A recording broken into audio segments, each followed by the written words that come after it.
Indoor பிளான்ட்டில் எங்கள் வீட்டில் வந்து மணி பிளான்ட்டு தான் வச்சுருக்கேன். இந்த 2 ஜார்லேயும் தண்ணி வச்சுருக்கேன். தண்ணி வச்சு 4 நாள் ஆயிடுச்சு. இப்போ புழு இருந்தால் இதை வந்து உடனே மாற்றிடலான்னு இதை எடுத்திருக்கேன்.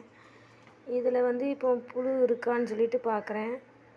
இல்லை, அந்த செடி பிஞ்சு இது தான் இருக்குது. புழு வந்து இதில் இல்லை. நான் என்ன பண்ணியிருந்தேன் அப்படின்னா, செடிக்கு போடுற மண் தொட்டிக்கு போடுற கடையிலேருந்து வாங்கிட்டு வந்த பூக்களுக்காக வாங்கிட்டு வந்த உரத்தை இங்கே தண்ணிக்குள்ளே கலந்துருந்தேன். செடி இலை வந்து நல்லா அழகாக வரும் அப்படின்னு. இலை வந்திருக்கு. இதை வாஷ் பண்ணிடுவோம். இப்போ இதுலேயும் பார்ப்போம். இப்போ சைட்லேயே அப்படியே வேலை போயிட்டுருக்கு. இதுலேயும் தண்ணி கிளியராக தான் இருக்குது. இருந்தாலும் நம்ம இன்றைக்கி இந்த தண்ணியை வாஷ் பண்ணிவிட்டு வேறு தண்ணி எடுக்கணும். இதில் உரம் போட்டிருந்தேன், அதான் இப்படி பிளாக்காக இருக்குது.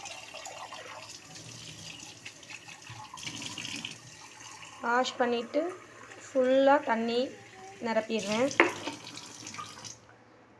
அந்த செடியோட வேர் முதற்கொண்டு இதை நல்லா வாஷ் பண்ணிடுவேன். வாஷ் பண்ணிவிட்டு